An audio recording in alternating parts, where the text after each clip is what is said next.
Hi everyone, it's me again. I was supposed to make this video yesterday, but I have been seriously lacking motivation. And I've really just been wondering, should I make these videos anymore? I mean, are they reaching anyone? Does anyone watch them? Is anyone influenced by them?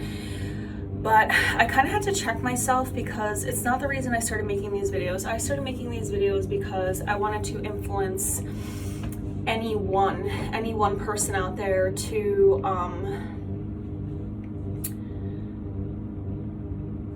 let me say this the right way. I'm not trying to tell anyone how to live their life, and I don't think I know it all, but I do believe that God blesses us so that we may bless others. And I feel like one heavy blessing that I've had in my life for the past several years is trial and error and learning and growing and having this sense of enlightenment. And I don't really get to reach too many people. I mean, I do, working with what I do reach a lot of people regularly.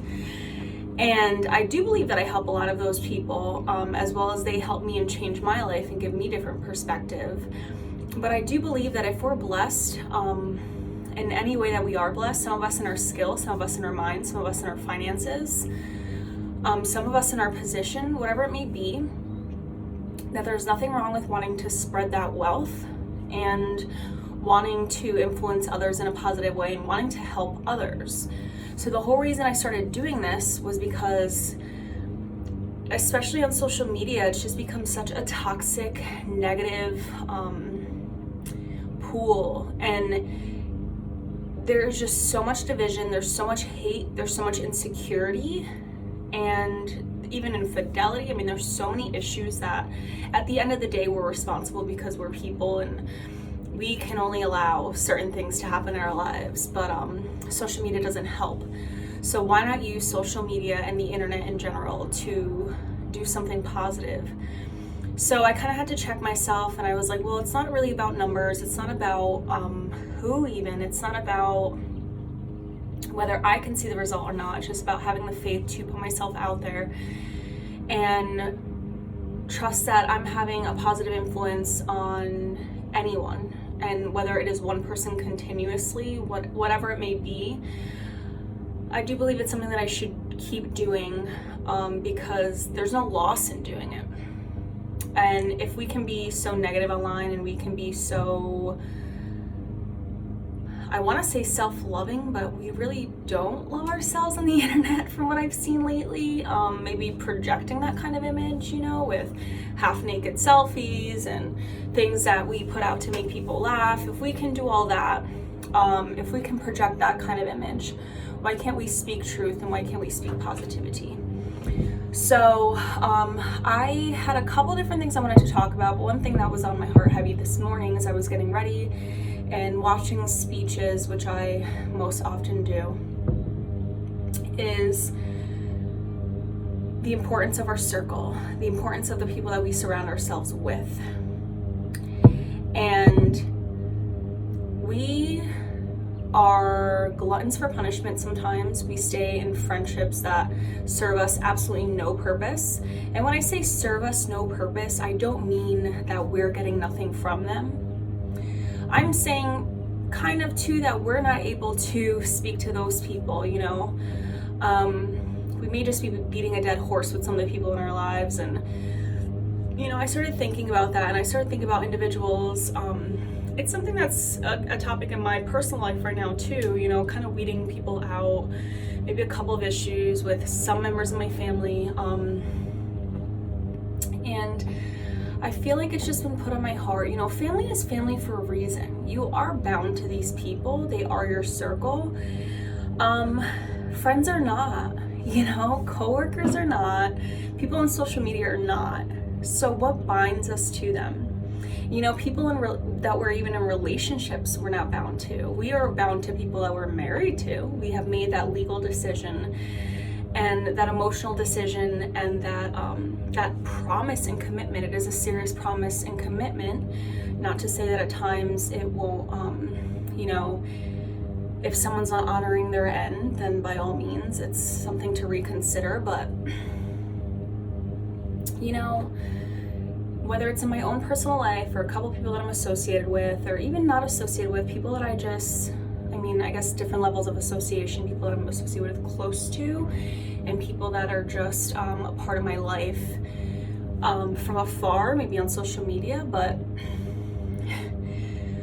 it really started making me wonder why the heck we're in situations tied to people that we do not need to be tied to, and why we fall so victim to letting these people ruin our lives that don't need to be in our lives. They are literally physically not attached to us. They are not related to us. We're bound to them by marriage, or they don't live with us. We did not birth them. We are not married to them. So why we let people that have proven to us time and time again that they're either not ready to change, that they're not ready to love us as they should, that they don't even love themselves as they should, why we let these people come in and wreak havoc on our lives, I guess when it's all said and done, is just a reflection of how much we lack love for ourselves. Because if you really truly love and respect yourself, you won't put yourself in any situation where you're letting someone cause harm to you voluntarily.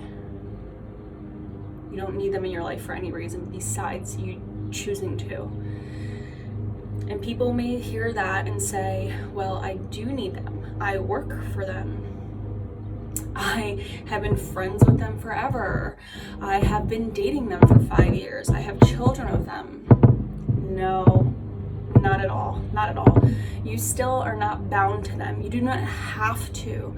Nobody has to be in any situation that they don't want to be. If you really feel like you're in a toxic situation with your boss, get a different boss. You're not, we have however you feel about America, we have the freedom to do that. If you're in a relationship and you are, whether it be financially bound to a person, like just emotionally bound to them, but they are just not good for you, you do not have to be with them. Even if you have a child with someone, you do not have to stay with them. Stop being a victim to your circumstances, because life will really, if you are a victim to yourself, then you'll be a victim to everyone else in your life. People will just walk and trample all over you.